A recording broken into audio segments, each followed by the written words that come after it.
Hello everyone, welcome back to my YouTube channel, Going Places with Abu Micah. I'm super excited for two reasons today, which I'm going to be sharing with you. But I'm going to be talking about driver licensing in Canada.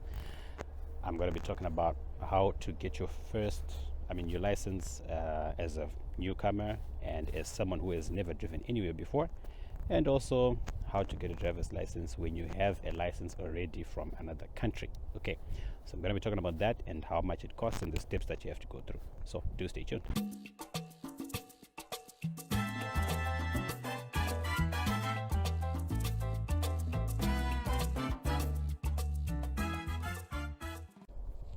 Okay, so I have done an earlier video about the 5 things that you have to do after landing in Canada to make your life easier. You can follow the link here. I did make reference to driver licensing. Now I'm going to go into the details. But first up, just a weather update. I am doing a winter series on my first winter in Canada. You can just follow the playlist is here and you can see all the videos I've done about winter. I will continue to make more of them. But today, current temperature is minus 9 degrees Celsius. I'm sitting in a park right now. Behind me, it's white. It's covered in snow because it snowed heavily a few days ago, and that snow is not gonna melt unless there's like a continuous period of sunshine of more than a couple of days. So this used to be green, now it's white. But otherwise it's minus 9, and it's not super cold, it's not windy. I'm just wearing a short sleeve shirt and a fleece jacket, head warmer, hand warmers, and here I am. So on to driver licensing.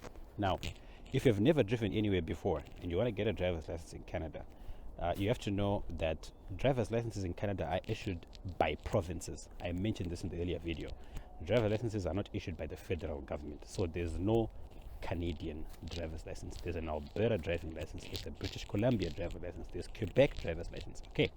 And the rules for driver licensing and also rules of the road may differ slightly from province to province, but generally the differences are not so significant because all these provinces are part of a federation. Okay, so I'm going to be making a lot of reference to Alberta because that's where I am.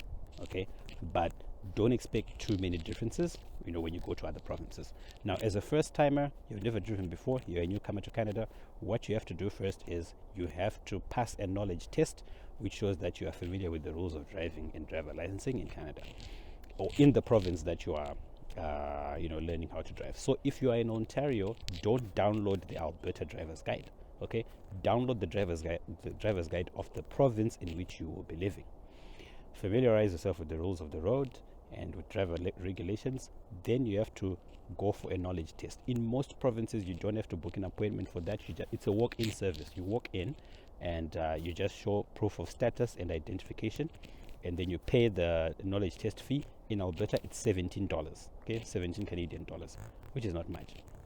So you take the test, you get the results immediately, and then if you pass, you are given a temporary pass, which allows you to drive. Now you will then get a driver's license, like the card, okay, by mail to the address that you would have provided.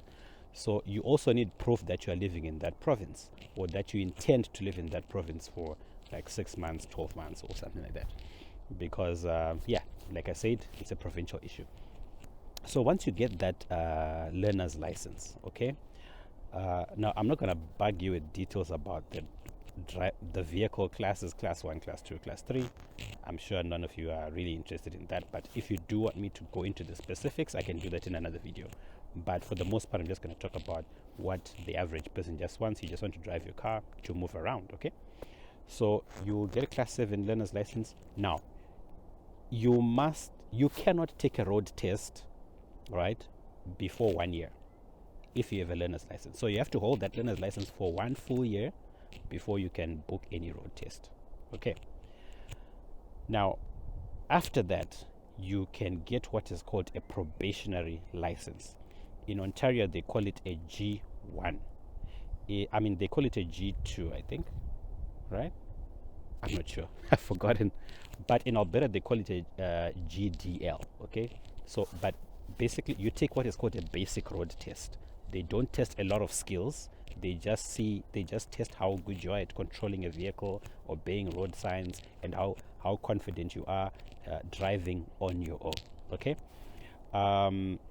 So that basic test is 30 minutes. They will test your parking skills, they will test your driving skills. That's basically it. And if you pass that one, okay, now the road test fee for that one in Alberta is 83 Canadian dollars. So you pay 83 to book that test. Then you have to hire a car for the driver's test. In my case, I went to a driving school and I already had a license from Zimbabwe. And so when I got the exemption, okay, I'm going to talk about the exemption, but hiring a car cost me $70, and then the road tests are $50 an hour. Okay, that's a lot of money. But there are courses, like if you've never driven before, I wouldn't recommend you to do what I did. Okay, I would recommend that you go for a driving course. You may pay something like $500 or $600, but you will get a good deal because you will save a lot on individual classes. So that $600, for example, will get you 15 hours of classroom training, and then maybe another 10 hours or so of driving, practical driving lessons. Okay, so that's a very good deal. I didn't go for that because I already had a license from my home country, and I didn't want to spend too much money to get the license. So when you pass that test, you get a probationary license, and with that license you can drive on your own, but it has some restrictions, like you can't drive between midnight and 5 a.m. and you need, your blood alcohol level needs to be 0. Okay, so you can't have any blood alcohol while driving. There's what is called the advanced, the full license, which allows you to have some blood alcohol in you, and which allows you to drive at any time of the day. And also, when you violate certain rules of the road, you get what are called demerit points. So with a basic license, you accumulate those points faster. Okay, so you can quickly get suspended for a few traffic violations. But with the full license, it takes a bit more violations to get you suspended. Okay, and the suspensions are not permanent, they are just temporary, so your license is suspended for a few months or something like that. So maybe I'll talk about demerit points and the like in another video. So that's how you get the license. Now when you get the basic license, you have to wait 2 years before you can take an advanced road test to get a full license. Okay, so 2 years, but then a lot of people actually stay with that probationary license forever because it allows you to drive. I mean, if you're not fussy about driving after midnight, then why bother with going for a road test that costs you more money? Okay, so now I'm going to talk about how to get a driver's license when you already have a driver's license from another country. Now in my case, I had a driver's license from Zimbabwe. Now Zimbabwe doesn't have a license exchange agreement with Alberta province. Okay, so you have to check each province's website to see if your country is listed in the countries that have a license exchange agreement with that particular province. Most of those countries are in Europe and the Americas. There's also Japan, right? So for the most part, if you're coming from I didn't see any African country on that list, so I didn't see India as well. I didn't see a lot of South Asian countries. I think even China is not there.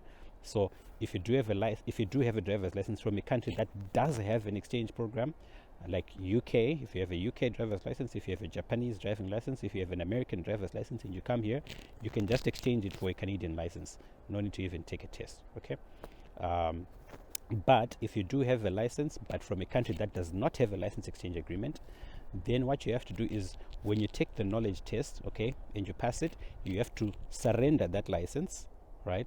And then apply for an exemption from the GDL program. Okay, that's how they do it in Alberta. In Ontario, you call it an exemption from the G1. I think it's like a G1 exemption, right? So that then allows you to go for a road test immediately without having to wait 1 year. So that's what I did. I gave them my Zimbabwean license when I passed my knowledge test, and then I paid 93 Canadian dollars for the exemption. So they will send your license. I don't know where they send for verification, and then once they get the confirmation, then they'll apply an exemption on your license, on your driver file, right? So that allows you to then book a road test and be eligible because you don't have to wait 1 year.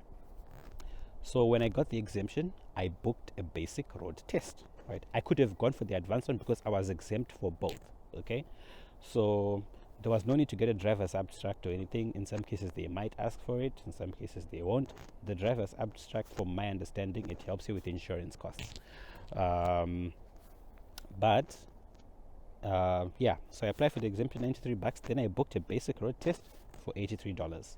I took 2 brush up lessons, $50 each, and then paid car hire, $83.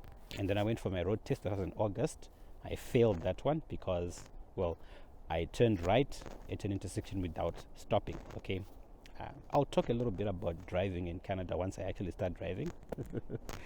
But I failed my first test, and because of the COVID situation, it's very tough to get a driver's test appointment right now. You have to wait. Like in my case, I had to wait 3 months to get another booking. So slots were not very easy to come by. Now, what one of the things I'm excited about is the fact that I managed to take my second road test when it wasn't snowing. Because if the road is like this, and you are driving as a learner, or you're taking a road test, chances are you might make some mistakes. Okay, so fortunately it was very, very clear on the day I took my road test.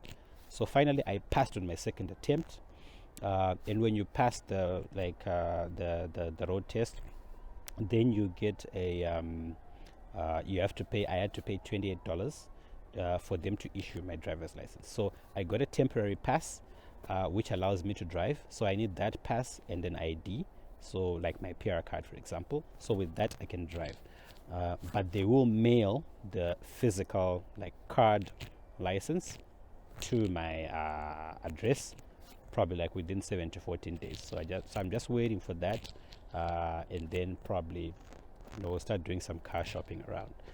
So that's pretty much how driver licensing works in Canada. I hope I have explained it in a very clear way, and that it will help you. If you do have a license from another country, let's say for example you're coming from now the thing is, when you submit your license for the exemption, your license has to be valid. So make sure when you come to Canada, don't come with an expired license. Okay, you are allowed to drive, I think most provinces will allow you to use a foreign driver's license for the first, some say 60 days, some say 90 days. In Alberta it's 90 days.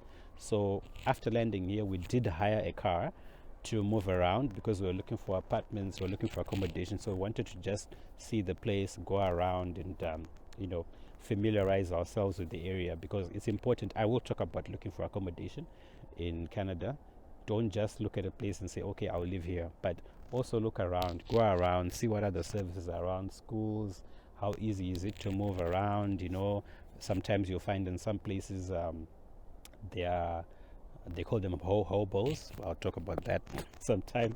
But some vagrants, people cause trouble, right? So you will see them sometimes when you're walking around a neighborhood. So you don't want to live in a place like that, okay? Especially if you've got family like me. So yeah, I hope that was useful information for you guys. Please do drop a comment below. I hope this information is useful. If you do have if you do have any specific question, feedback, drop a comment below. I've also opened my email address, abumicah@gmail.com. If you do have whatever questions, feedback, video suggestions, I will take time to review them and respond to them as best as I can. Right, do share the video, subscribe, hit the notifications button so that you don't miss out in my next video.